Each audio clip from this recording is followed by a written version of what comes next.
मैं बताता हूँ उस फाइल से, मैं भी आपको बताऊंगा। एफपीएससी गुड ऐसे रिपोर्ट है। देखिए जो इदारा आपके पेपर चेक करेगा ना वो एफपीएससी है, तो उसमें बेसिकली एफपीएससी गुड ऐसे रिपोर्ट में कुछ रिक्वायरमेंट्स हैं कि एक गुड ऐसे में क्या होता है। तो जब आप वही चीजें अपने ऐसे में करेंगे तो इसका क्या मतलब है कि आपके बहुत ज्यादा चांसेस बढ़ जाएंगे पास होने के। यार ये सोर्स है, यकीन माने आपके जितने सब्जेक्ट्स हैं ना, सारे के सारे सब्जेक्ट्स टीचर से ज्यादा आपको गाइडेंस ये रिपोर्ट्स देंगी जो आपके एफपीएससी की रिपोर्ट्स हैं। प्लीज रीड दिस, क्योंकि देखो जो एग्जामिनर है आपसे चाहता क्या है, अगर आप वही उसको दोगे तो वो आपको पास करेगा। तो ये स्मार्ट वर्क है बेसिकली। अच्छे से अच्छा टीचर होगा ना, मिसाल के तौर पर हार्वर्ड का है, कहीं का भी किसी यूनिवर्सिटी के, अगर वो इस स्टैंडर्ड में नहीं उतरा तो इसका मतलब है कि आपके चांसेस फेल होने के ज्यादा हैं। इसलिए नहीं कि हार्वर्ड वाले को कुछ आता नहीं है, बल्कि इसलिए क्योंकि एफपीएससी का एग्जामिनर का अलग माइंडसेट है। आप उसके माइंडसेट को समझो और आप वही करो जो बेसिकली वो आपसे चाह रहा है। हाँ, ये मैं एक एक चीज डिस्कस करूंगा आप लोगों से। मैं पहले जरा मेजर ब्लंडर्स बताऊं आप लोगों के, उसके बाद do not use first person pronouns. अब ये क्या होते हैं? कुछ लोग कहते हैं, कुछ लोगों ने क्या लिखा my essay will shed light on XYZ। ये चीज आपको मरवा देगी। फर्स्ट पर्सन प्रोनाउंस कौन से होते हैं? जिसे पर्सनल प्रोनाउंस भी कहते हैं। मैं लिख रहा हूं, इनका इस्तेमाल आप 12 के 12 सब्जेक्ट में कहीं नहीं इस्तेमाल करेंगे। आज से आप समझो कि ये लफ्ज एग्जिस्ट ही नहीं करते आपकी वोकैबुलरी में, नहीं करते भाई, खुदा साहब है ही नहीं, समझिए आप इंग्लिश के लफ्ज ही नहीं है। ठीक है, आपने माइंडसेट बेसिकली अपना ऐसा रखना है कि ये लफ्ज बेसिकली है ही नहीं हमारी इंग्लिश लैंग्वेज में।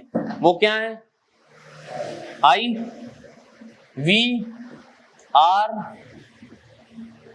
अस, ही, शी, ये सारे इनका क्या है? इस्तेमाल नहीं होगा, क्योंकि आपकी जो ये सब्जेक्ट्स हैं ये सारे एकेडमिक राइटिंग है। एकेडमिक राइटिंग में कहीं पे भी आपकी सब्जेक्टिविटी नजर नहीं आनी चाहिए। यानी एग्जामिनर को या किसी बंदे को पढ़ के ऐसा लगे कि कोई न्यूट्रल बंदा बात कर रहा है। अगर आप ये चीजें इस्तेमाल करोगे इसका मतलब है कि एक तरीके से आप अपने बारे में बता रहे हो और वो चीज फिर गलत हो जाएगी। तो एकेडमिक राइटिंग में ये चीज अलाउड नहीं है। फर्स्ट पर्सन प्रोनाउन का कोई, इट इज नॉट अलाउड। पहली बात, आपने बोला कि जी कायदे आज़म ने कोई बात बोली, कोई भी एक कोट आपने लिख दिया नीचे, उसका जाहिर सी बात है आप लिखोगे कि ही इलैबोरेटेड या ही डिस्क्राइब्ड या ही डिस्कस, जो भी चीज आपने बोली है। क्या क्या कहते हो वहां पे? ही वहां कर सकते हो आप, वहां आप कर सकते हो। कुछ जगहें जहां आप सिर्फ ही चीज का इस्तेमाल करोगे, वो कहां होगी मैं आपको बता रहा हूँ, कोटेशंस में और रेफरेंसेस में। और रेफरेंसेस बेहतर ये होगा कि आप क्या करो, ही की जगह फिर से कायदे आज़म यूज करो, मोर अप्रोप्रिएट। प्रेसी में इस्तेमाल हो जाएगा। प्रेसी में देखें आपको लफ्ज कम करने तो आप ही इस्तेमाल करोगे। ही में आप ऑथर भी इस्तेमाल करते हो। जैसे फॉर एग्जांपल आपने पहली लाइन में द ऑथर सेड फलानी शे, उसके बाद आप फिर से बोलोगे he also elaborated about this thing. अगर आप द ऑथर लिखोगे फिर 2 लफ्ज हो गए, ही लिखोगे तो 1 लफ्ज हो गया। प्रेसी में आपको लफ्ज कम करने अप्रोप्रिएट जगहों पे आप लिखोगे, वरना these things are not allowed in your paper. ठीक है, उसके अलावा एक और चीज, डोंट यूज कॉन्ट्रैक्शंस। यहां पे तो मैंने ये यूज कर लिया है, पेपर में ये यूज नहीं करूंगा। डोंट कोई लफ्ज नहीं है आज से आप लोगों के लिए, लफ्ज है डू नॉट। डज नॉट कोई लफ्ज नहीं है आज से आप लोगों के लफ्ज है डज नॉट। वुड नॉट कोई लफ्ज नहीं है, वोंट कोई लफ्ज नहीं है, वुड नॉट पूरा पूरा लफ्ज आपने लिखा है, लिखना है पूरा लफ्ज। एक ये चीज हुई। उसके बाद एब्रीविएशंस का आप नहीं लिखनी। एब्रीविएशंस क्या होती हैं? मिसाल के तौर पे आप लोगों ने अपने पेपर में लिखा नैब। नैब क्या है? नहीं, इंग्लिश में तो एक और लफ्ज भी है नैब, यानी भी छोटे वाला। तो जब आप ये चीजें लिखते हो ना, नैब है, FIA है, नेशनल असेंबली है, द गवर्नमेंट को लोग लिखते हैं GOVT। ये GOVT क्या होता है? नो, पूरा गवर्नमेंट लिखना है आपने। तो जब आप ये चीज लिखोगे ना, तो आप इसको लिखने का एक तरीका है। सबसे पहले आप इसको इंट्रोड्यूस कराओगे अपने एग्जामिनर को। कैसे कराओगे इंट्रोड्यूस? जब पहली बार आप इस चीज का नाम लिख रहे हो तो आपने फॉर एग्जांपल मैं सिंध पुलिस फॉर एग्जांपल आपने बोला एसपी है फॉर एग्जांपल, आप पहले लिखोगे सिंध पुलिस और उसके बाद आप अपने एग्जामिनर को अंडरस्टैंडिंग के लिए इसके बाद ब्रैकेट बना के लिखोगे एसपी। अब जहां जहां आप पेपर में एसपी लिखोगे ना, आपका एग्जामिनर समझ जाएगा कि बच्चे ने या बच्ची ने किस बारे में बात की। This is how you will introduce your terms to the examiners. कोई भी टर्म हो, आईआर की, पॉलिटिकल साइंस की, किसी भी इकोनॉमी की, कोई भी टर्म हो, सबसे पहले आप उसको इंट्रोड्यूस कराओगे। अब कुछ लोग बैलेंस ऑफ पेमेंट को लिखते हैं बीओपी डायरेक्ट, एग्जामिनर क्या समझेगा उससे? पहले बैलेंस ऑफ पेमेंट लिखना, उसके बाद ब्रैकेट में बीओपी लिख देना। और बीओपी जैसी कोई एब्रीविएशन है ही नहीं, तो आपको नहीं लिखनी, आपको पूरा बैलेंस ऑफ पेमेंट लिखना है। मैं आपको ये बेसिकली छोटी छोटी मिस्टेक्स है जो आपकी राइटिंग में आपको नहीं करनी, आप पेनलाइज हो जाओगे, इस पे आपको पनिशमेंट मिलेगी, आपके नंबर कटेंगे, ठीक है। What else is important? एक चीज है सब्जेक्ट वर्क एग्रीमेंट, बहुत इंपॉर्टेंट है। मैंने हर पेपर में ये चीज देखी है, हर पेपर में। सिर्फ एक बच्चा था जो जिसने ऐसे पास किया, उसके पेपर में ये नहीं थी, बाकी सबके पेपरों में थी। मैंने 50-60 पेपर पे पास चेक किए, एक बंदा था जिसमें मिस्टेक्स नहीं थी, बाकी सब में थी। तो नजर आ रहा है कि क्यों लोग फेल होते हैं, कौन मिस्टेक्स होते हैं। इस सब्जेक्ट वर्क एग्रीमेंट का ये मतलब है कि जो आपके सेंटेंस में सब्जेक्ट है ना, जो बंदा है, उसके साथ आपका वर्ब भी जो है ना बेसिकली ग्रामेटिकली करेक्ट हो। फॉर एग्जांपल मैं लिखूं ही प्ले फुटबॉल, तो क्या ये सही है? क्यों? प्लेस तो ये तो एक बंदा है, प्लेस क्यों होगा? क्यों नहीं कर रहा? एक बंदा है भाई, प्ले भी एक लफ्ज है। ये भाई इसे कहते हैं simple present tense, indefinite tense जो है, ये वो टेंस है। घर जाके सारे इसको पढ़ लो फिर से। आप लोगों को ये बात पता भी है, उसके बावजूद भी आप मिस्टेक्स करोगे, कहीं ना कहीं करोगे, क्योंकि सिर्फ ये ही शी तो नहीं आता, बहुत सी चीजों के साथ। डेमोक्रेसी, हवाई आगे डेमोक्रेसी, लोग लेंगे द डेमोक्रेसी प्लेज। अबे भाई द तो डेमोक्रेसी कोई चीज ही नहीं होती। एक और चीज जो बहुत कॉमन है और आप लोगों को पता नहीं, शायद पता है भी या नहीं पता, ये लिख लिया आप लोगों ने कुछ चीजें, ये लिखते जाओ, बहुत इंपॉर्टेंट है। एक चीज है एब्स्ट्रैक्ट नाउन क्या होते हैं? एब्स्ट्रैक्ट नाउन वो हैं जो अनटेंजिबल हैं, they can not be sensed.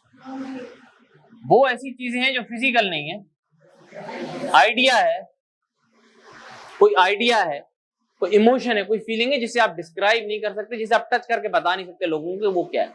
आपका एब्स्ट्रैक्ट नाउन है। इसके साथ कभी भी दा नहीं लगता।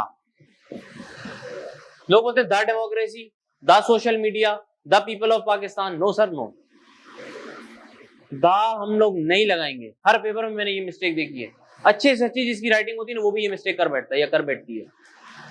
द डेमोक्रेसी कोई लफ्ज नहीं है, डेमोक्रेसी लफ्ज है, द डेमोक्रेसी कोई लफ्ज नहीं, गलत है, ये दा का इस्तेमाल गलत है। अपने आर्टिकल्स पे काम करें, किस किस चीज पे? आ एन दी, इनका बहुत काम है, इन पे आपने काम करना है। द डेमोक्रेसी कोई चीज नहीं होती। अब वो जो हमने कोट बहुत ज्यादा सुना है, honesty is the best policy, ये the honesty is the best policy क्यों नहीं होता? हो ही नहीं सकता। ऑनेस्टी एक एब्स्ट्रैक्ट नाउन है, ऐसे बहुत से एब्स्ट्रैक्ट नाउन हैं, ठीक है, नहीं लगेगा उसके साथ दा, डोंट यूज दा। अगर दा नहीं लगेगा तो क्या आ लग सकता है? आ डेमोक्रेसी लग सकता है? आ एंड डेमोक्रेसी लग सकता है? नहीं लग सकता भाई, नहीं लगेगा। ऐसी कोई मिस्टेक ना करना।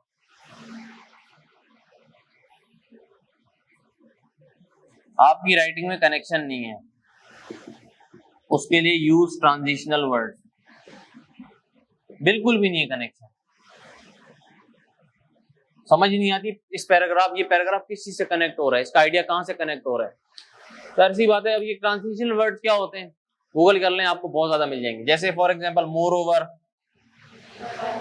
However, nevertheless, nonetheless, X Y Z,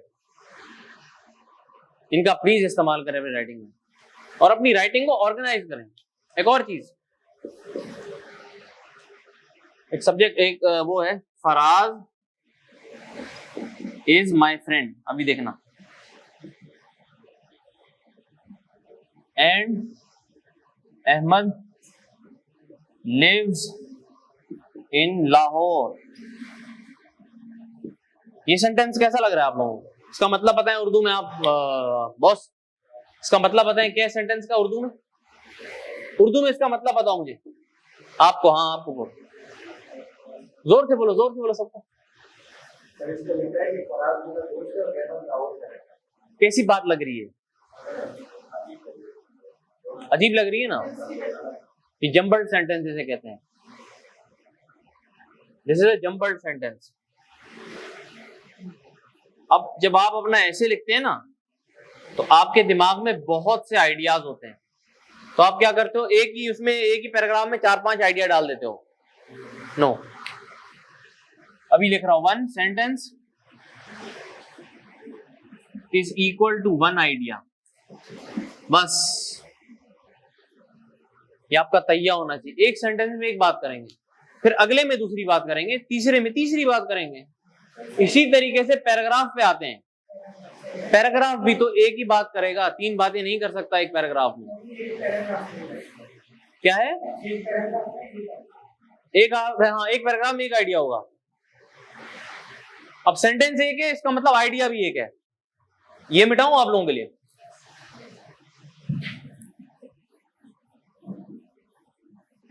एक पैराग्राफ में एक आइडिया होगा, इस तरीके से एक सेंटेंस में एक आइडिया, एक पैरा में एक आइडिया। मैंने ऐसे पेपर देखे, एक पैराग्राफ में 10-10 आइडिया थे। मैं कैसे पहचानूं कि बेसिकली बात किस पे कर रहा है? तो जाहिर सी बात है वो कट हो जाएगा। सबसे बड़ी बात, स्टे रेलेवेंट। इसका क्या मतलब है? किसी के पास है ऐसे का जो आप लोगों ने मॉक दिया था पेपर, दिखाएं मुझे। अब बताता हूँ स्टे रेलेवेंट का क्या मतलब है। और आपको पता है 60 में से 4 पेपर ऐसे थे जो रेलेवेंट थे, और 57 पेपर्स बिल्कुल ये थे, मैंने आउटलाइन चेक की, उसी वक्त रेलेवेंट हो गए। सिर्फ उनकी मेहनत की वजह से मैंने उनके पेपर चेक किए, वरना मुझे उनके पेपर नहीं चेक करने थे। एग्जामिनर भी चेक नहीं करेगा, 5 नंबर देके बोलेगा चलो फेल हो। ठीक है, तो सबसे पहले आउटलाइन बेसिकली काम करती है। एक ऐसे, मुझे बताएं इसकी आउटलाइन में क्या लिखेंगे? लिखो सारे लिखो, जरा अपने अपने एक एक पेज में लिखो। मुझे एक एक बंदे से आइडियाज पता करने कि इसमें बेसिकली हमने करना क्या है। सिर्फ बात बतानी है यार, हमने सर इसमें ये चीज करनी है और कुछ नहीं करना। टॉपिक है artificial intelligence. Artificial intelligence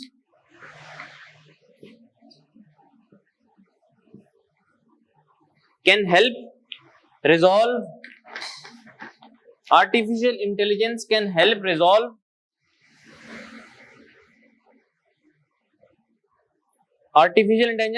resolve economic के बाद ये वोज लिखे हैं, वोज मतलब प्रॉब्लम, इश्यूज।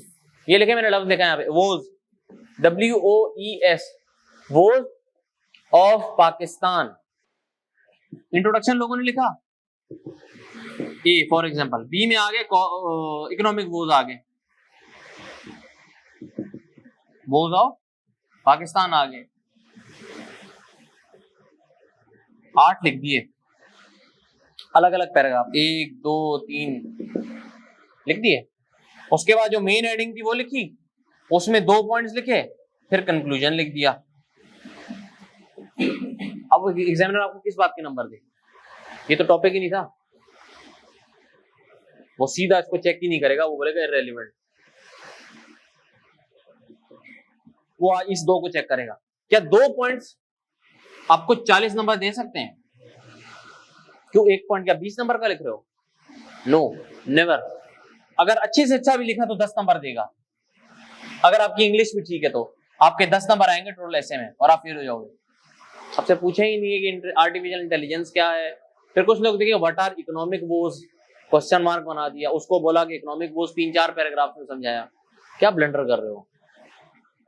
इंटरप्रिटेशन टॉपिक की सही करनी है, और से देखना है कि ऐसे बेसिकली क्या पूछ रहे हैं मुझसे, और वही उतना ही लिखना है जितना वो कह रहा है, उतना ही पूछना है, बताना है। मैं गुड ऐसे की रिपोर्ट में आ रहा हूं कि गुड ऐसे में बेसिकली व्हाट गुड ऐसे क्या होता है एफपीएससी के लिए, व्हाट इज अ गुड ऐसे, हम डिस्कस कर रहे हैं करके। अब आप देख लेना कि बेसिकली उसमें आपको उन्होंने पूछा क्या है, बहुत छोटी छोटी चीजें पूछी है गुड ऐसे, जो मैं बताता जाऊंगा लिखते जाना, या तो आप लोग फाइल डाउनलोड कर लो या आप लोग लिखो तो बहुत अच्छा है। एग्जामिनर कहता है प्रॉपर बिगिनिंग, एक मिनट लिखो नहीं, जरा मेरी बात समझने की कोशिश करना। कह रहे proper beginning with a compact and elaborated topic sentence that must reflect the candidates clear understanding of the topic. पहली चीज है, अब आपको फोकस किस पे करना है मैं अभी से बताता जा रहा हूं आपको। टॉपिक सेंटेंस में किसी भी पैराग्राफ का पहला सेंटेंस या उसका मेन सेंटेंस जिसमें बेसिकली आइडिया बता रहे हैं, ऐसे का आइडिया क्या है आप याद रखना। जो पहला आपका सेंटेंस है, जो मेन सेंटेंस है किसी भी पैराग्राफ का, उसे हर सूरत अपने टॉपिक के साथ लिंक करना है आपने, हर टॉपिक में। कैसे?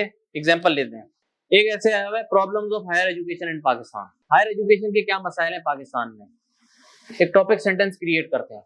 कोई एक प्रॉब्लम बताओ मुझे हायर एजुकेशन का। बजट कम है फॉर एग्जांपल, भाई बजट कम है, आपने बोला one of the problems of higher education Pakistan is the lack of budget allocation, full stop. आपका मेन टॉपिक कनेक्ट हो गया आपके टॉपिक सेंटेंस के साथ। अब आपके एग्जामिनर को जो भी रीड करेगा उसे ये पता होगा कि अब जो भाई है या बहन है कि किस बारे में बात करेंगे, कि बजट एलोकेशन कम है। अब एक और टॉपिक सेंटेंस बनाते हैं इसी ऐसे का। कोई बताओ, आइडिया बताओ हायर एजुकेशन का मसला। हाँ भाई क्या अनट्रेन्ड टीचर्स, भाई एक है non trained teacher, trained teacher नहीं है। क्या लिखेंगे? Another problem of higher education in Pakistan is the untrained teachers faculty members XYZ। आपका सेंटेंस हो गया, इलेबोरेटेड सेंटेंस उन्होंने कहा है। अब फिर से लफ्ज मेरे सुनना, मैं क्या कह रहा हूं, इलेबोरेटेड। कह रहे proper beginning with a compact, यानी कि एज कंसाइज एज पॉसिबल। एक लाइन में देखिए मैंने पूरा बता दिया कि पाकिस्तान का एक हायर एजुकेशन का क्या मसला है, और कितने सादा लफ्जों में, तो मोटा लफ्ज यहां इस्तेमाल नहीं किया। And elaborated topic sentence that must reflect the candidates clear understanding of the topic. मेरे इस टॉपिक सेंटेंस से ये पता चल रहा है कि यार इस बच्चे का जो ऐसे है ना, वो हायर एजुकेशन के मसाइल पे है पाकिस्तान पे। कहीं से ये लग रहा है कि यार मैं कहीं और जा रहा हूं, या मैं कह रहा हूं lack of confidence in the higher education. नहीं भाई नहीं।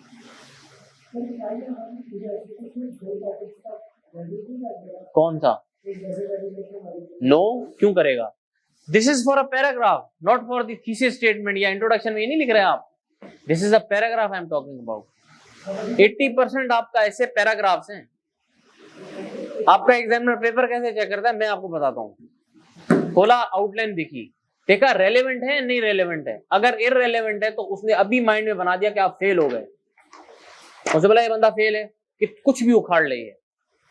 आगे गया, ऐसे में इंट्रोडक्शन पढ़ा, ठीक है भाई ग्रामर ठीक है, XYZ इस बंदे ने ठीक लगा।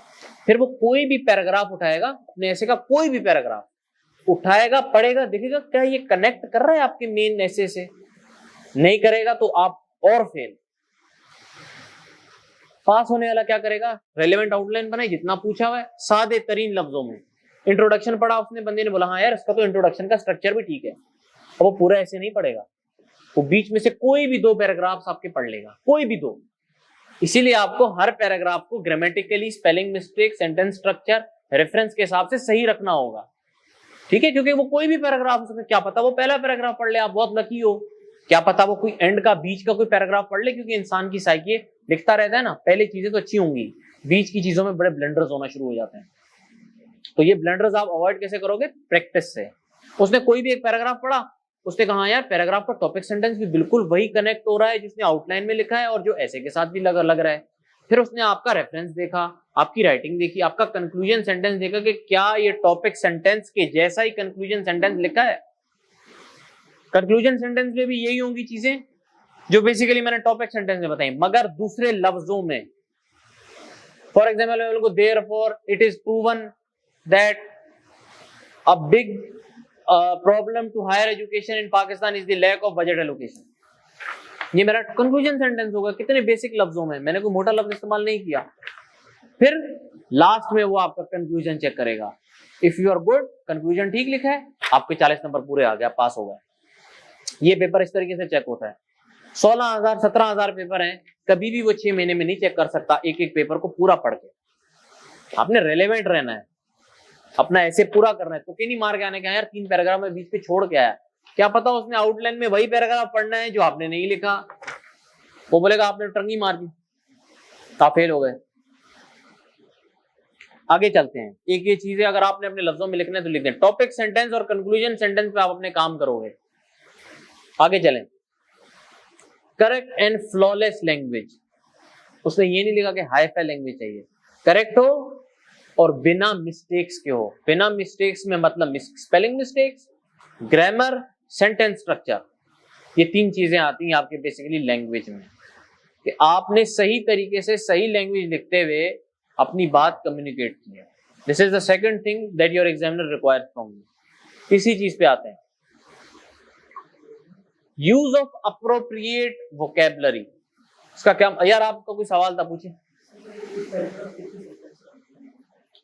देखो वो आप पे डिपेंड करता है, वैसे तकरीबन 7-8 सेंटेंस तो होने चाहिए, हाँ आराम से बन जाते हैं 7-8, कुछ नहीं, ठीक है। वो आप लेंथ पे डिपेंड करता है, कुछ पैराग्राफ्स ऐसे भी होते हैं 4 सेंटेंसेस में आपकी बात पूरी हो गई, मगर उसके लिए अगर आपकी इंग्लिश इतनी अच्छी है आप कंपाउंड सेंटेंसेस लिख सकते हो, फिर एक सेंटेंस में पैराग्राफ खत्म कर देना, कोई मसला नहीं है।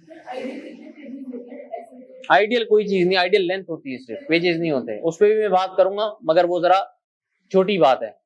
जो प्रॉपर चीज एग्जामिनर आपसे चाह रहे हैं मैं वो डिस्कस करना चाह रहा हूँ। तीसरी चीज वो आपको कह रहा है, यूज ऑफ अप्रोप्रिएट वोकैबुलरी। वो ये नहीं कह रहा है कि आपने शेक्सपियरियन इंग्लिश लिखनी है, he or she only wants you to write appropriate word। जहां जो लफ्ज इस्तेमाल हो रहा है वहीं इस्तेमाल करना आपको आना चाहिए, इससे ज्यादा आपको वो नहीं कुछ कह रहा। उसके बाद कह रहे हैं use of relevant terminology when ever it is needed. Economy का पेपर है, इकोनॉमिक बोर्ड का पेपर है, अगर बैलेंस ऑफ पेमेंट नहीं लिखा, बजट डेफिसिट नहीं लिखा, जीडीपी जीएनपी ये चीजें नहीं लिखी, तो वो कहीं से लगेगा ही नहीं कि आपने बेसिकली इकोनॉमी के ऊपर आपने कुछ ऐसे लिखा है, तो इसका मतलब कि वो आपको फेल करेगा। लगना चाहिए, उस टर्मिनोलॉजी का इस्तेमाल होना चाहिए जहां पे रिक्वायर्ड है, ओवर यूज ना हो कि बेचारा एग्जामिनर ही बोले कि यार ये तो टर्म्स मैंने सुनी ही नहीं है। डोंट ओवर यूज दीज ग्लोसरीज, उतना इस्तेमाल करो जितना रिक्वायर्ड है। उसने भी ये बोला whenever it is required, ये नहीं कहा कि everywhere I want some words from you people, कि भाई आप मुझे जो है ना पूरा पेपर ही पढ़ा दो, इकोनॉमी पढ़ा दो, नहीं भाई उसको पढ़ाना नहीं है। उसके बाद कह रहा है लॉजिकल ऑर्गेनाइजेशन ऑफ आइडियाज। देखो लॉजिकल ऑर्गेनाइजेशन का मतलब है कुछ आइडियाज बहुत इंपॉर्टेंट होते हैं। सबसे बड़ा हायर एजुकेशन का हमारे पास प्रॉब्लम है बजट की लो एलोकेशन। अगर वो पॉइंट आपने सबसे आखिर में लिखा है या किसी कहीं बीच में लिखा हुआ है, तो इसका मतलब कि आपके आइडियाज क्लियर नहीं है, यू आर नॉट, आपका थॉट प्रोसेस जो है ना वो इतना अच्छा नहीं है कि आप ये पिक कर सको कि कौन सा आइडिया कितना इंपॉर्टेंट है। जो आइडिया सबसे इंपॉर्टेंट होगा वो पहले आएगा, फिर इस तरीके से मोर इंपॉर्टेंट से हम लेस इंपॉर्टेंट की तरफ जाएंगे। ये आपकी ऑर्गेनाइजेशन होनी चाहिए कि जो ऑर्गेनाइज्ड आपके आइडियाज होने चाहिए। जब हम ब्रेनस्टॉर्मिंग करते हैं हमारे दिमाग में 10-12 आइडियाज आ गए, मगर हर आइडिया जरूरी नहीं है कि एक जितना इंपॉर्टेंट हो। कुछ आइडियाज दूसरे आइडियाज से बहुत ज्यादा इंपॉर्टेंट होते हैं, कुछ आइडियाज से सारे प्रॉब्लम्स निकलते हैं। अब सिर्फ बजट एलोकेशन से ही 8 प्रॉब्लम्स मैं आपको बता दूंगा, बहुत से मसाइल हैं। यूनिवर्सिटीज कम है उसकी वजह से, रिसर्च एंड डेवलपमेंट नहीं हो रही, टीचर को ट्रेनिंग नहीं दी जा रही। एक ही आइडिया से मैं 4 आइडिया निकाल चुका हूँ। तो सबसे इंपॉर्टेंट मेरा जो आइडिया होगा वो सबसे पहले होगा। आपकी ऑर्गेनाइजेशन अच्छी होनी चाहिए, इस पर आप जब तक प्रैक्टिस नहीं करोगे आपका कोई फायदा नहीं है। नेक्स्ट पे आते हैं, coherence in arrangement of paragraphs. Coherence in arrangement of paragraphs, ये वही आ गया कि लॉजिकल होनी चाहिए, आपका स्ट्रक्चर लॉजिकल होना चाहिए। पैराग्राफ्स तो आपने ठीक लिखे हैं, but if they are not logical कोई फायदा नहीं है, यू विल फेल इट। ऐसे एक स्मूथ सेल है, एक समुद्र में मिसाल के तौर पे एक शिप जा रही है, उसको झोंके नहीं खिलाने हमने, बिल्कुल स्मूथली एंड सेफली आपने उसको एक शोर से दूसरे शोर तक पहुंचाना है। इतना वो स्मूथ होना चाहिए, उसमें इतनी कनेक्टिविटी होनी चाहिए कि कहीं आपको ऐसा ना लगे कि बीच में पत्थर आ गया और आपकी शिप रुक गई। नो, ऐसा नहीं होना चाहिए, बिल्कुल स्मूथ सेलिंग होगी। वो कैसे होगी? आपके कनेक्शन बिल्डिंग से, ट्रांजिशनल लफ्जों को इस्तेमाल करने से, लॉजिकली अपने स्ट्रक्चर को रखने से ये सारी चीजें आएंगी। ठीक है, तो बहुत इंपॉर्टेंट चीज है coherence in arrangement of paragraphs. Next है cohesion in development of argument reaching the conclusion. Logically आप कंक्लूजन पे आए हो, एग्जामिनर को लेके एक पूरी तस्वीर बना रहे हो, ऐसा ना तस्वीर बनाते बनाते बीच में पता नहीं क्या बना दो, तस्वीर ही बिल्कुल खराब हो जाए, ऐसा हो जाता है। इसका मतलब आपके और आइडियाज इतने ऑर्गेनाइज्ड हैं, इतने लॉजिकली आपने वो लिखे कि जब आप कंक्लूजन तो कह रहे हो ना, तो बीच में कोई उससे रुकावट नहीं मिल रही एग्जामिनर को या पढ़ने वाले को। It's a smooth selling. तो उसको स्मूथ कैसे करना है भाई? ये प्रैक्टिस करोगे आप, जितनी ज्यादा कर सकते हो उतनी ज्यादा आप प्रैक्टिस करोगे। ठीक है, उसके बाद अब ये मैं नहीं कह रहा, ये एग्जामिनर रिपोर्ट कह रही है, आप लोग घर जाके देख लेना कि गाइडलाइंस फॉर अ गुड ऐसे। ठीक है, कह रहे cohesion in development of argument reaching the conclusion. Connection होना चाहिए आपके उसमें पैराग्राफ्स में। कुछ लोग थे उनका यानी आउटलाइन बहुत अच्छी थी, उन्होंने बहुत अच्छा ऐसे लिखा था, बट उनके पैराग्राफ और उनकी ट्रांजिशन के बीच में बहुत कनेक्शन लैक था, कनेक्शन ही नहीं मिल रहा था। जब कनेक्शन नहीं मिलेगा तो जाहिर सी बात है कि यू विल नॉट पास ऐसे। कनेक्शन लाजमी है आपका। उसके बाद वो कह रहे logical presentation of the argument, वही हो रहा है अभी, लॉजिक, ऑर्गेनाइजेशन, यूनिटी, XYZ, ये सारी बातें बेसिकली आपके वर्ड में। और उसके बाद वो आपको कहता है standard sizing as per requirement. इस पे आते हैं साइज पे कि कितना बेसिकली लिखना है इसे। ये बहुत असल में मिथ इसके बहुत हैं, तो मैं जरा आपको थोड़ा सा इसमें बताता हूँ। कह रहे स्टैंडर्ड साइजिंग होना चाहिए आपके ऐसे एज पर रिक्वायरमेंट। रिक्वायरमेंट है आपकी 2500 से 3000 लफ्ज।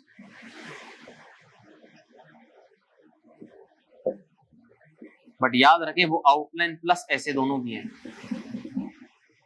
सिर्फ ऐसे की नहीं है ये, टोटल ये लफ्ज है इंक्लूडिंग बोथ ऑफ दीज। तो ऐसे आपका if you want to be in safe zone, इन लफ्जों के बीच में आप लिखोगे तो you can pass very easily 1500 से 1800 लफ्ज। ऑटोमेटिकली आउटलाइन के साथ आपके 2000 लफ्ज तो बहुत आराम से हो जाते हैं, बहुत आराम से। ठीक है, this is the passing range. अब उससे पूछोगे पैराग्राफ कितने लिखने?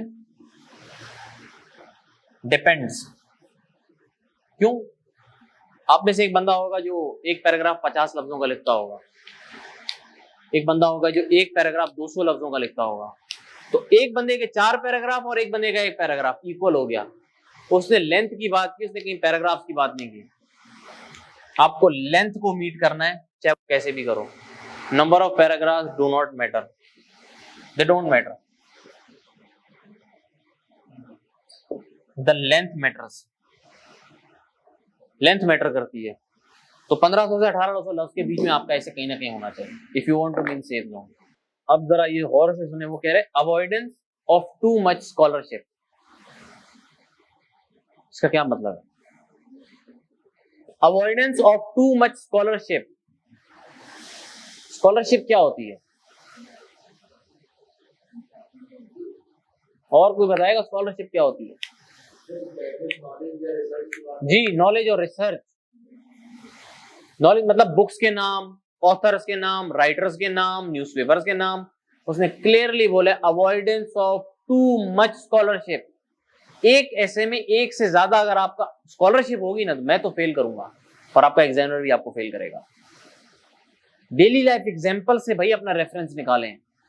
हर जगह हम लोग हर पैराग्राफ में जी फलानी रिपोर्ट में इतना % बंदा ये कर रहा है, फलानी रिपोर्ट में इतना %। कोई आप रिपोर्ट राइटिंग तो नहीं कर रहे, आप ऐसे राइटिंग कर रहे हो भाई।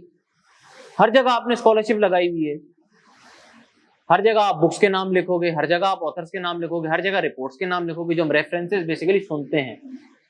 रेफरेंसेस कोई भी चीज होती है आपके, और सबसे अच्छा रेफरेंस आपका डेली लाइफ एग्जाम्पल। रोजमर्रा की जिंदगी में जो आप चीजें देख रहे हो ना, वो चीज अगर आप कोट करोगे तो आपका ओरिजिनलिटी ऑफ थॉट नजर आएगा कि आपके अपने अंदर भी कोई चीज है। आप सिर्फ रिपोर्ट रटा मार के कुछ नहीं है, आपके अंदर भी एक अंडरस्टैंडिंग है, आप भी दुनिया में रहते हो, आपका क्रिटिकल नॉलेज या क्रिटिकल थिंकिंग की वैल्यू है। तो आप ज्यादा से ज्यादा अगर किसी ऐसे में लिखोगे ना कोई रेफरेंसेस, फॉर एग्जांपल जो मैं स्कॉलरशिप की बात कर रहा हूं, तो 2 या 3 से ज्यादा मत लिखना, पिनलाइज हो जाओगे। ये एग्जामिनर कह रहा है, मैं नहीं कह रहा, ये मेरा थॉट नहीं है, एग्जामिनर का थॉट है। वो एग्जामिनर जो आपका पेपर चेक करेगा, ठीक है। बिल्कुल लेमैन अप्रोच नहीं होनी चाहिए। लेमैन का क्या मतलब है, आप या मैं लेमैन तो नहीं है, आपका और मेरा थॉट भी मैटर करता है। और जब ऐसे का मतलब ये कि मेरा thought about that topic, not the world wide view on that topic. मैं एक बच्चा हूं, मैं ऐसे अटेम्प्ट कर रहा हूं, जो मेरा इसमें मौकिफ है ना, मैं वो लिखूंगा अपने पेपर में, तो मैं पास होऊंगा। वर्ल्ड व्यू से कोई फायदा नहीं है, आपका अपना थॉट होना चाहिए, और वो डेली लाइफ एग्जाम्पल से ही आएगा, ठीक है। ये बहुत बड़ा मिथ है जो मैं आपको क्लियर किए, और खुद आपके एग्जामिनर रिपोर्ट में लिखा है। हम लोग तो, बच्चे मुझसे पूछते हैं सर कितने स्टैट्स याद करने, उतने स्टैट्स याद करने हैं, 2-3 होने चाहिए ज्यादा ज्यादा, और क्या। और आपको क्या लगता है कि ये जो टॉपिक्स आ रहे हैं, आप जो रटा मार के गए हो स्टैट्स का, तो वही आएंगे? टॉपिक्स तो वो नहीं आते, टॉपिक्स तो पता नहीं कौन सी दुनिया से उठा के वो देते हैं। उसमें तो आप कोई भी चीज स्टैट नहीं डाल सकते भाई, उससे सब आपने अपने दिमाग से गेम खेलना है। उसके बाद thorough acquaintance with the nature of question, that is the topic. आप रेलेवेंट रहें, this is what that mean. Relevant रहना है, जो भी टॉपिक आपका है रेलेवेंट रहना है जी। मिसाल के तौर पे आपने लिख दिया इकोनॉमिक वोज ऑफ पाकिस्तान, वो तो पूछ ही नहीं रहा, उसने जितना पूछा है उतना ही बताना है, ज्यादा नहीं बताना। हाँ बताएं।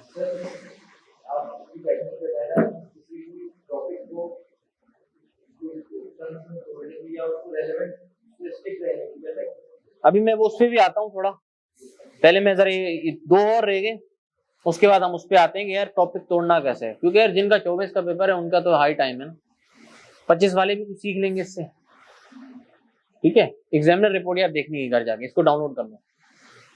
नेक्स्ट है कोटेशन। अब सुनना, quotation when used must be well placed and relevant. Education का टॉपिक आया, हमारे दिमाग में 4 एजुकेशन के वो हैं। कोई भी पैराग्राफ के अंदर हमने कहा यार बस हमने तो एविडेंस देना है ना, कोई भी एक कोट उठा के डाल दिया उसमें, और पैराग्राफ तो आपको कोई और बात बोल रहा है, और आपने एविडेंस गलत दिया है, कोटेशन गलत दिया है, वही बातें इररिलेवेंट हो जाएगा, आपका कट जाएगा, आप फेल हो जाओगे। नहीं डालो, मैंने तो एक भी नहीं डाली थी, मैंने एक भी रेफरेंस नहीं लिखा था किसी बुक का नाम अपने ऐसे में, मैं तो पास हो गया। मेरे साथ जितने हमारे क्वालिफायर थे किसी ने कोई रेफरेंस नहीं डाला था। मैं तो आपको बोल रहा हूँ ये बहुत बड़ा मिथ है जो लोग आप लोगों को बेचते रहते हैं कि यार इतने रेफरेंस याद कर रहे हैं, दिस इज अ मिथ। तो फिर वो पहली बात, ये रटे का तो पेपर है नहीं। सीएसएस इज नॉट अबाउट रटा, आपकी क्रिटिकल थिंकिंग का एग्जाम है। आप कल फील्ड में जाओगे जब, और आपके पास इतनी बड़ी बड़ी प्रोफाइल्स होंगी, इतने बड़े बड़े काम होंगे, रिस्पॉन्सिबिलिटी होगी, तो आप क्या कोटेशन से उन चीजों को सॉल्व करोगे? आपका दिमाग काम करेगा तो आप सॉल्व करोगे। तो क्रिटिकल थिंकिंग का पेपर है। क्रिटिकल थिंकिंग बेसिकली आपके अंदर कितनी एबिलिटी है सोचने की, और कितने जल्दी आप सोचते हो, इस चीज का एग्जाम है। लास्ट है इंप्रेसिव फिनिश। कंक्लूजन बहुत अच्छा होना चाहिए, on a positive note and होना चाहिए, ठीक है। ये आपकी कुछ गाइडलाइन है, और हर चीज का स्ट्रक्चर है। फॉर एग्जाम्पल जैसे मैंने जब इनको ऐसे पढ़ाया था फ्रेयर हॉल वालों को, तो मैंने फॉर एग्जाम्पल पैराग्राफ के बारे में ये बताया था कि पैराग्राफ को आप समझे कि एक टेक्निकल राइटिंग है। ऐसे को यार देखो जुगाड़ से पास करना है, किससे? जुगाड़ से।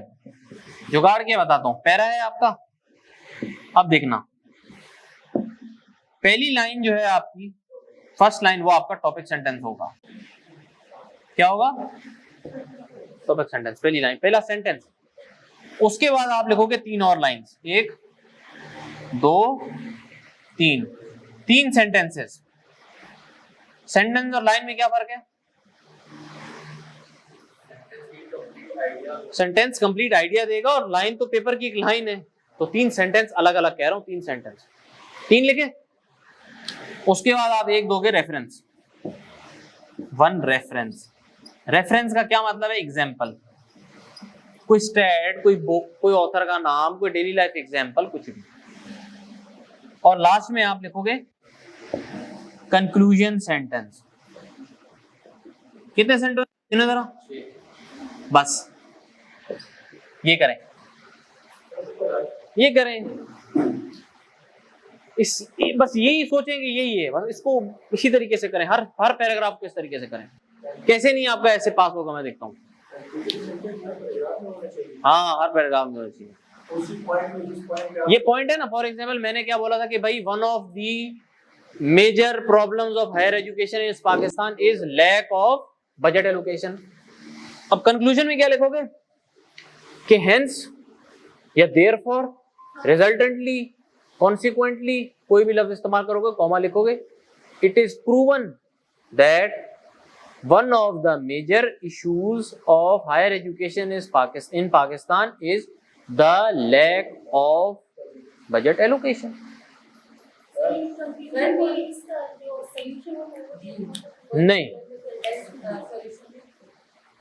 नहीं, क्या सोल्यूशन देंगे आप? अगर आप फॉर एग्जांपल देखें, आपने अपना ऐसे कंस्ट्रक्ट किया है कि problems of higher education in Pakistan, आपने 6 प्रॉब्लम्स बताए और उसके बाद 6 सॉल्यूशंस बताए, तो फिर वो 6 सॉल्यूशन क्यों लिख रहे हो अगर यही सॉल्यूशन देना है तो?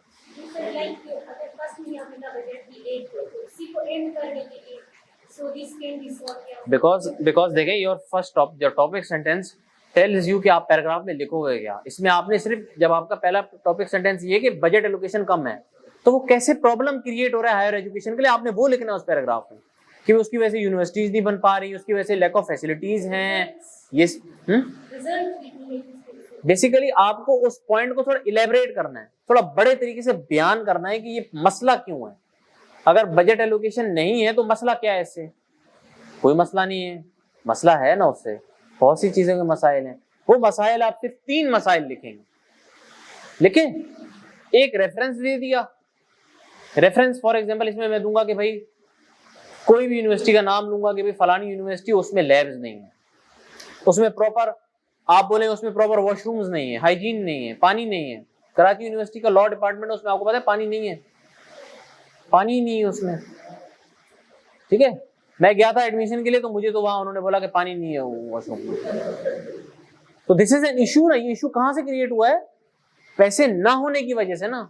तो आपने ये लिख दिया रेफरेंस, और कंक्लूजन सेंटेंस में आपने कहा therefore it is evident that, वही चीज ऊपर वाली कॉपी पेस्ट मार दो दूसरे लफ्जों में, आपका पैराग्राफ हो गया। देखिए मैं अभी उसमें ऐसे में नहीं जा रहा सारे, क्योंकि ऐसे पढ़ाने के लिए तो मुझे 5-6 क्लासेस चाहिए होंगी ना। अगर वो मुझे अलाउ करेंगे तो मैं आपको पढ़ाऊंगा, अगर मैं यहाँ हुआ तो। वरना मैं तो आपको एक बात बता रहा हूँ कि पैराग्राफ को, जो आप स्टकअप की बात करो, ये स्टकअप की तो कोई चीज नहीं, आप ऐसे खाके बना लो। मैं आपको अपने बारे में बताऊं, मैंने पैराग्राफ का ये खाका बनाया हुआ था, मैंने कंक्लूजन का भी ये खाका बनाया हुआ था कि पहली लाइन में ये लिखूंगा, 3 लाइनें 4 लाइनों में ये लिखूंगा, आखिरी लाइन में ये लिखूंगा, उसके बाद पॉजिटिव एंड पे करके 6 या 7 या 8 लाइनों में अपना कंक्लूजन कंप्लीट करूंगा। इंट्रोडक्शन के लिए भी मैंने यही लिखा था, एक खाका बनाया हुआ था, मैं उसी खाके में लिखता था, सिर्फ वो लफ्जों को चेंज कर देता था। पूरा मेरा उसका एक बेसिकली स्ट्रक्चर बना हुआ था। जब मैंने इतनी उसको प्रैक्टिस की तो मेरे को तो एक एक चीज याद होगी कि मैंने फलानी जगह से शुरू करता था और फलानी जगह पे एंड करता था। मैं इंट्रोडक्शन की तरफ आ रहा हूँ। Pros and cons of globalization, ठीक है, आउटलाइन बनाते हैं। इंट्रोडक्शन,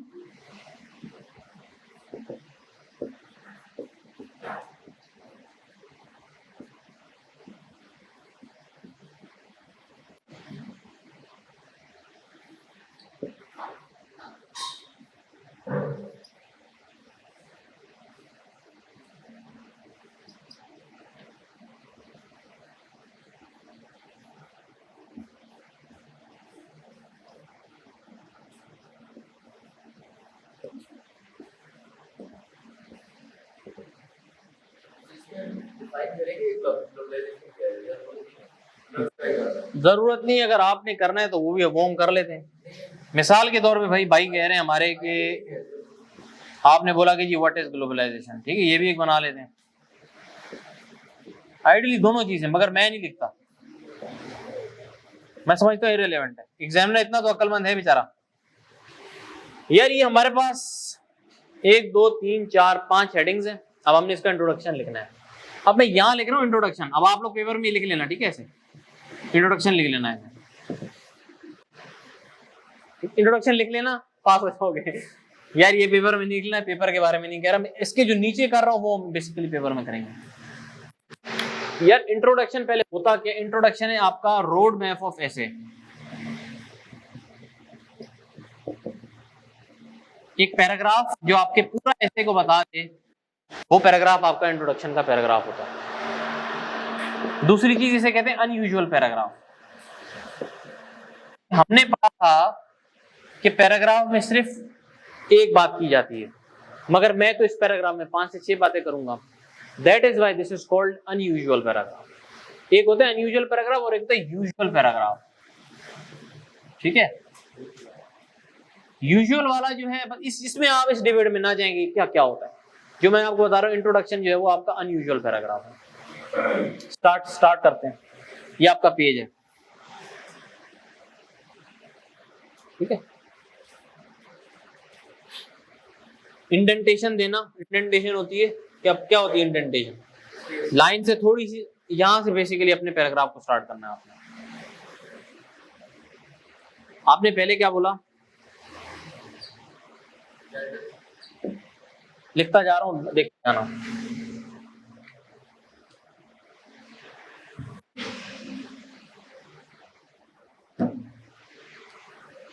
वन जनरल सेंटेंस,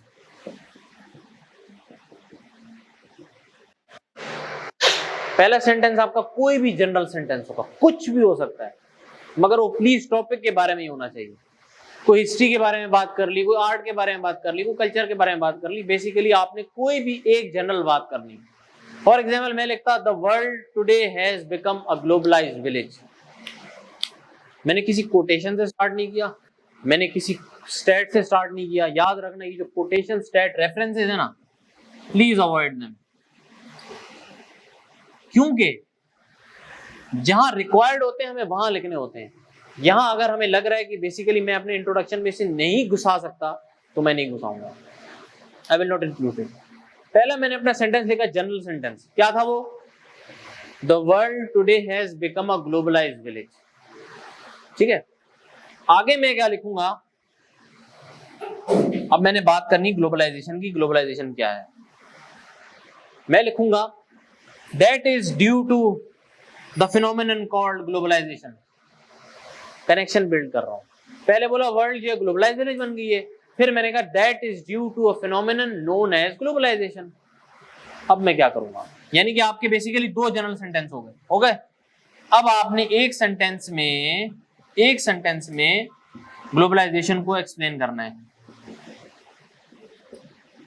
एक सेंटेंस याद रखना, एक सेंटेंस में जो आपका आगे वाला सेंटेंस है ना, अभी चाहे वो थोड़ा लंबा हो सकता है, जाहिर सी बात है, पूरी डेफिनेशन है एक सेंटेंस। देखो 1 2 3 सेंटेंस है, यहां पे भी 3 है।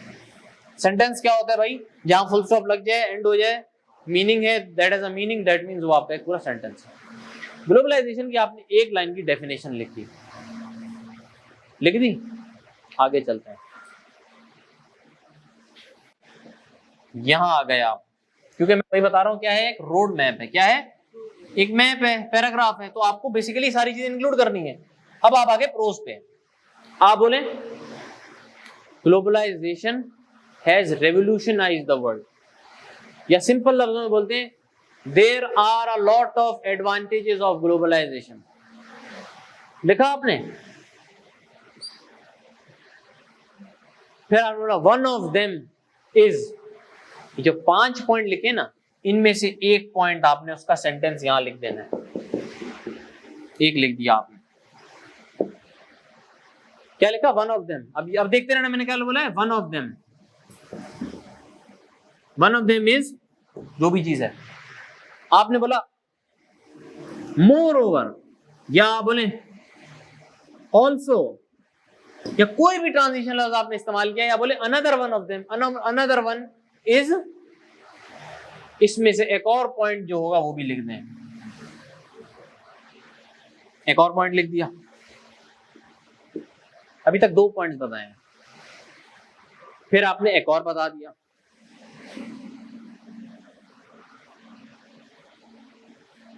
ये हो गए आपके 3। 3 4 5 6 सेंटेंस अभी तक हुए इंट्रोडक्शन के। आगे चलते हैं। अब देखें यहां एक ट्रांजिशन आ रही है, एक चेंज आ रहा है। चेंज कैसे आ रहा है कि पहले आप बता रहे हैं एडवांटेजेस उसके बाद आप उसके डिसएडवांटेजेस पे आ रहे हैं। तो ऐसे तो नहीं लिख सकते कि भाई अनदर डिसएडवांटेज या वन ऑफ द डिसएडवांटेज। अजीब सी बात लग रही है। मैं वही कह रहा हूं कि बिल्कुल स्मूथ सेलिंग होनी चाहिए, एकदम पत्थर नहीं आना चाहिए बीच में। तो कैसे होंगी चेंज वो बता रहा हूं। मैंने आपको बोला ट्रांजिशन कैसे होंगी। अब आप एक लफ्ज इस्तेमाल करोगे, आपने बोला हाउएवर, नेवरदलेस या नॉनदलेस। ये है आपका ट्रांजिशन होगा एक सेंटेंस का। इसमें एक सेंटेंस कैसे जाएगा, आप बोलोगे however, not all is green या not all is good as there are some disadvantages या there are some cons of globalisation. लिखा, ये एक सेंटेंस फुल स्टॉप हो गया। 7 सेंटेंसेस हो गए। अब क्या करोगे, उसी तरीके से वही बोलोगे, वन ऑफ देम इज, देख रहे हो, ऐसे 3 लिखोगे जो आपने इसमें इंक्लूड किए हैं। याद रखना आउटलाइन में होने चाहिए वो 3 पॉइंट्स। आपने वही बात की, वन ऑफ देम इज ये, also, another one is this, more over, further more, further, likewise, जो भी लफ्ज इस्तेमाल करो। आपने 3 सेंटेंसेस फिर से लिख दिए। कौन से, जो आपकी आउटलाइन में थे। कितने सेंटेंसेस हो गए, गिने जरा। 10। कैसे 10 सेंटेंसेस हुए, ये भी बता चुके हो। अब क्या करोगे, हेंस, अब लफ्ज इस्तेमाल करोगे हेंस। हेंस आगे थीसिस स्टेटमेंट लिखोगे अपना। क्या लिखोगे थीसिस स्टेटमेंट, मैं बताता हूं। आपकी आउटलाइन का एक पैराग्राफ का जवाब ये है। तो आपके जो बेसिकली इंट्रोडक्शन पैराग्राफ है, इसको एक सेंटेंस में कैसे लिखोगे, मैं बताता हूं कैसे लिखोगे। मैं क्या लिखूंगा, मैं बोलूंगा hence this essay will elaborate on globalisation, comma, globalization क्यों लिखे, क्योंकि मैं ग्लोबलाइजेशन डिस्कस करने वाला हूं। ग्लोबलाइजेशन पहला एलिमेंट हो गया, कॉमा, इट्स प्रोज। एक ही सेंटेंस में देख, मैं पूरा अपना ऐसे डिफाइन करूंगा। Hence this essay will discuss, define, elaborate, कोई भी लफ्ज इस्तेमाल करें, elaborate on globalisation, comma, its pros, comma, its cons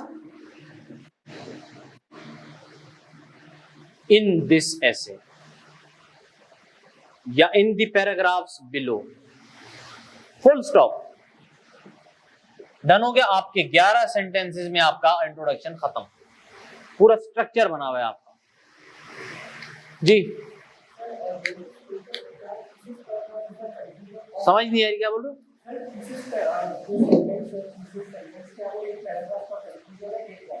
conclusion नहीं है, उसका रोड मैप है। मेरे आपको जो सेंटेंस मैंने आपको बोला है कि जी hence this essay will elaborate on globalisation, comma, its pros, comma, its cons in the paragraphs below. इससे क्या बात समझ आ रही है, आगे का मैं आपको एक रोड मैप बता रहा हूं। मैं आपको ये बोल रहा हूं इस साल दें, अगले साल दें, 2026 में दें, ऐसे को टेक्निकल तरीके से आपने लिखना है। टेक्निकल आपके स्ट्रक्चर्स बने होंगे कि मैंने पैराग्राफ में ऐसे ऐसे लिखना है, मैंने इंट्रोडक्शन ऐसे ऐसे लिखना है, बाकी आपकी राइटिंग और प्रैक्टिस का गेम है। वो आता है आपको तो ये क्यों नहीं कर सकते आप यार, बाकी कंटेंट बिल्ड करना है यार आपको। कोई किसी का कोई सवाल था, कोई कुछ पूछ रहा था, उसके लिए भी बता देता हूं भाई। है यहाँ पे हमारे पास जो टॉपिक हमने किया, artificial intelligence can help resolve economic woes of Pakistan. Start करते हैं। पहली 2 जनरल सेंटेंसेस देने हैं। आप बोले artificial intelligence has रेवोल्यूशनाइज्ड the world in all domains. ठीक है, क्या बोला आपने, एआई ने रेवोल्यूशनाइज किया वर्ल्ड को बहुत ज्यादा डोमेन्स में, ऑल डोमेन्स में। डोमेन्स क्या होते हैं सबको पता है, इकोनॉमिक, पॉलिटिकल, एक्सवाइजेड। फिर आपने लिखा जनरल सेंटेंस, हम कोई बना लेते हैं इसका कि it has also provided many benefits to countries where it is integrated in their systems. ये एक जनरल सेंटेंस है। नेक्स्ट हम फौरन अपने ऐसे की तरफ आगे जो है इकोनॉमिक वोस का। Similarly Pakistan is facing many economic challenges at the moment. फिर आपने बोला AI can help resolve the economic issues of Pakistan. One of the manifestations of AI being used for Pakistan's for betterment of Pakistan's economy is, कोई एक reason आपने लिख दिया। फिर आपने बोला in addition to this, comma एक और बता दिया। मोर ओवर के बाद तीसरा आपने अपना बताया XYZ जो भी आपका सेंटेंस था।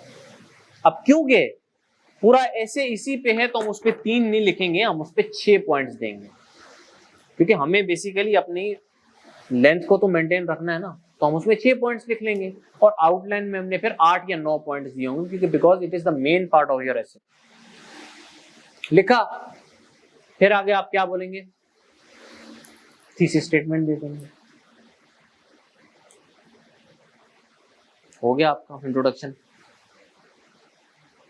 यही स्ट्रक्चर बनेगी, स्ट्रक्चर है, नोट कर लें, आप लोगों को बहुत फायदा देगा। कंक्लूजन पैराग्राफ थोड़ा करते हैं, उसका खाका बनाते हैं। लिखना नहीं, हेडिंग नहीं लिखना प्लीज।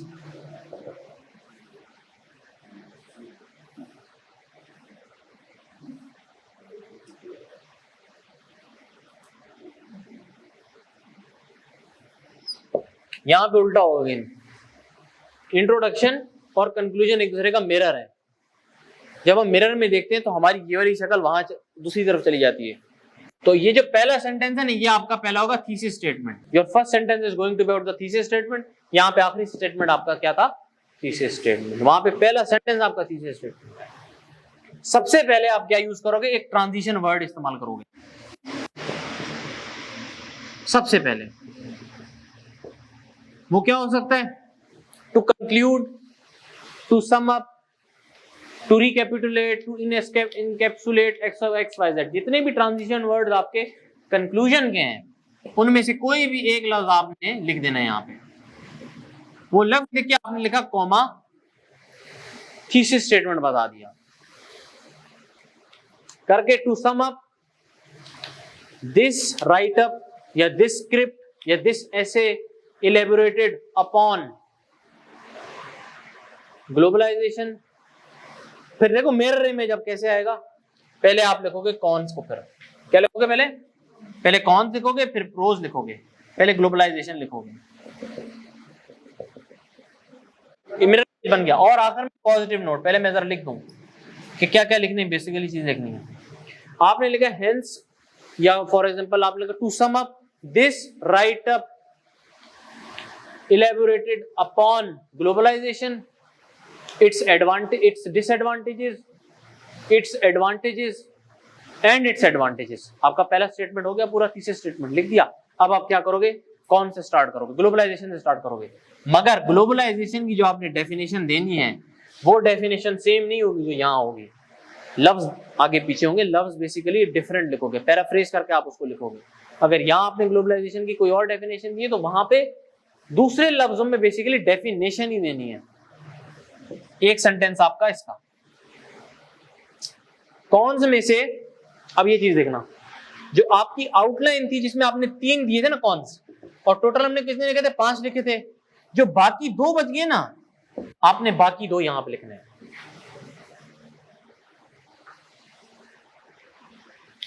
क्या समझ आई, आउटलाइन बनाई थी हमने, कुछ कॉन्स लिखे थे ग्लोबलाइजेशन के, पहले 3 पॉइंट्स हमने लिखे इंट्रोडक्शन में, बाकी के जो 2 पॉइंट्स बचते हैं ना जो हमने नहीं लिखे इंट्रोडक्शन में, वो हम अपने लिखेंगे कंक्लूजन में। इसी तरीके से फिर प्रोज कैसे लिखेंगे, वही बात करेंगे, हाउएवर ट्रांजिशन देंगे। आपने पहले 2 सेंटेंस लिखे, फिर आपने वही वाला हाउएवर वाली बात, however not all is dim as there are some advantages of globalization, one of them is, जो भी है। अब इसमें भी वो 2 लिखेंगे जो नहीं लिखे थे, जो नहीं लिखे थे वो 2 लिखेंगे।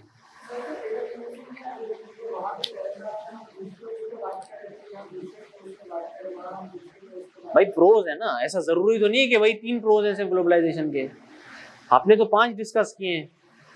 तो बेसिकली अपने कंक्लूजन मिरर इमेज था, बस थोड़ा डिफरेंट तो हो ना, स्ट्रक्चर बेसिकली इसका ये होता है और कुछ भी नहीं। ये आपने प्रो लिखा, उसके बाद जो मेन चीज है ये पॉजिटिव नोट है, नहीं आपकी मर्जी, 1 सेंटेंस में लिखो, 2 सेंटेंस में लिखो, 3 सेंटेंस में लिखो, आपकी मर्जी है। बेसिकली पॉजिटिव नोट पे आपका वो खत्म होना चाहिए, आपका कंक्लूजन। क्या कहा था उन्होंने, इंप्रेसिव फिनिश होना चाहिए। जब हमारी गुड ऐसे की क्या पढ़ी थी examiner report, they talked about impressive finish. What is something impressive, ऐसी चीज जो आपको बेसिकली अट्रैक्ट करे, ऐसा हो कि यार मतलब मजा आया यार उसको पढ़ के, ऐसा कोई सेंटेंस हो आपका। It should be one of the good sentences that you right in your एसे। तो आप पॉजिटिव नोट पे किसी तरीके से भी कर सकते हो कि भाई ये प्रोज हैं और ये कॉन्स भी हैं, मगर आजकल दुनिया ग्लोबलाइज हो चुकी है, उसकी वजह से हमें बहुत ज्यादा फवायद हो रहे हैं।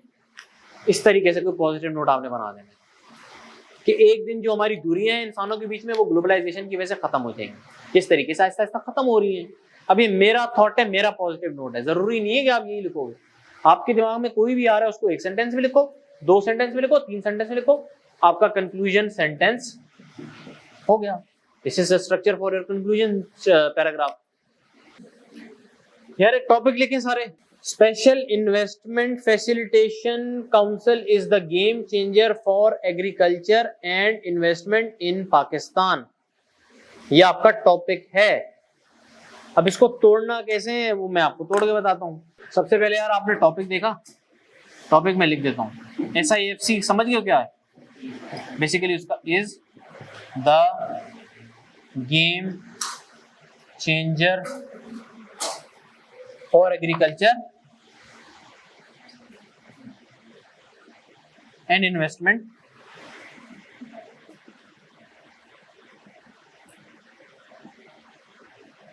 इन पाकिस्तान।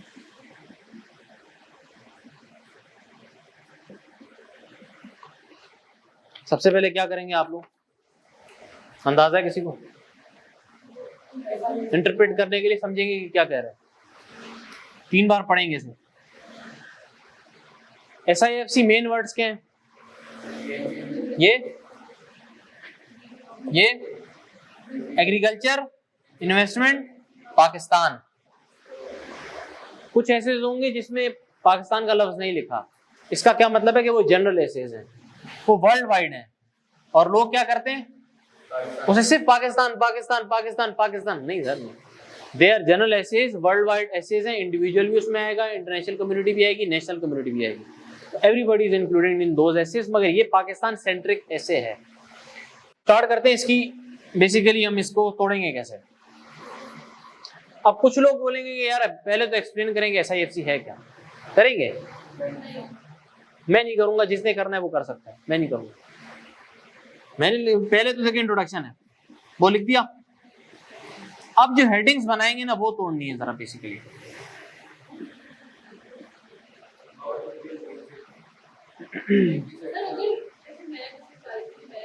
क्या कह रहे हो? मार्क्स नहीं मिलेंगे, कोई नहीं कटेगा। आप लिख सकते हो, आप लिख लो कि भाई व्हाट इज SIFC, कि बेसिकली आप एग्जामिनर को आप क्या बताओगे कि यार SIFC है क्या, हम लिख लेते हैं भाई व्हाट इज SIFC, ठीक है। मगर इसका पूरा नाम लिखना है, मैं यहाँ SIFC लिख रहा हूँ, ऐसा ना आप लोग पूरा सिर्फ ये लिखो, पूरा नाम लिखना है, ठीक है।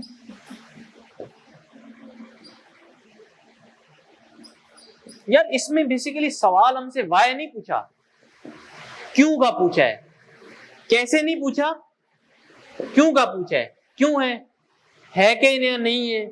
हमसे सवाल बेसिकली आपने सोचना है कि हमसे सवाल क्या पूछा जा रहा है। पहले आपके दिमाग में ये चीज बननी चाहिए कि इस ऐसे को या कोई भी ऐसे जो लिखा है उससे हमें एग्जामिनर पूछना क्या कह रहा है, क्या वो पूछ रहे, हाउ, क्या वो पूछ रहे, वाई, क्या पूछना चाह रहा है? क्या लगता है यहाँ पे क्या एग्जामिनर पूछना चाह रहा है आप लोगों से? हाउ का क्या मतलब, उर्दू में क्या बोलेंगे? कैसे है।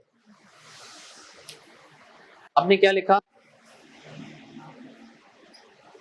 हाउ। अब देखना क्या करूंगा मैं, पेस्ट। मैंने पेस्ट कर दिया। इससे क्या लगेगा एग्जामिनर को कि मैं रेलिवेंट हूं। How special investment facilitation council is the game changer for agriculture and investment इन पाकिस्तान। आप ऐसे भी कर सकते हो, आप या ऐसे भी कर सकते हो कि पहले सिर्फ एग्रीकल्चर तक लिखोगे, ठीक है। अब फॉर एग्जाम्पल ये लिखा आपने, इसमें 5 पॉइंट डिस्क्राइब कर दिए इनका अंदर, जो भी आपके बेसिकली पॉइंट्स जो आपने ब्रेनस्टॉर्मिंग करके किए हैं, 5 ही लिख लिए। फिर आपने ये हेडिंग लिखी हाउ करके, कॉपी पेस्ट करके एग्रीकल्चर नहीं लिखा, इन्वेस्टमेंट लिख दिया इन पाकिस्तान, पेस्ट। उसके बाद क्या करोगे, खत्म, खत्म बात। और इसमें क्या लिखे इंसान, अभी आप लिखोगे what is agriculture, what is investment, what is foreign direct investment, आप लोग ये लिखोगे। आप लोग बोलोगे क्योंकि मुझे यहाँ पॉइंट नहीं आ रहे हैं तो मैं कहीं ना कहीं से तो लेंथ पूरी करूं। भाई ना उसने पूछा कि एग्रीकल्चर क्या है, ना पूछा इन्वेस्टमेंट क्या है, ना उससे उन्होंने आपसे पूछा SIFC क्या है, तो वो उसके नंबर भी नहीं देगा, वो बल्कि चेक ही नहीं करेगा उसको, वो यहां से चेक करेगा आपने क्या लिखा है यार। आप बताओ, आप एंड में इसकी हेडिंग बनाओ जरा, ये जो सी हेडिंग मैंने क्या बनाई पढ़ के बताओ पूरी। हाउ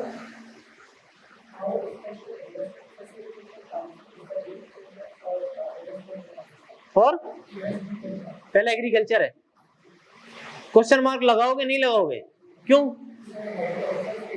हेडिंग में भी तो लग सकता है क्वेश्चन मार्क, क्यों नहीं लग सकता?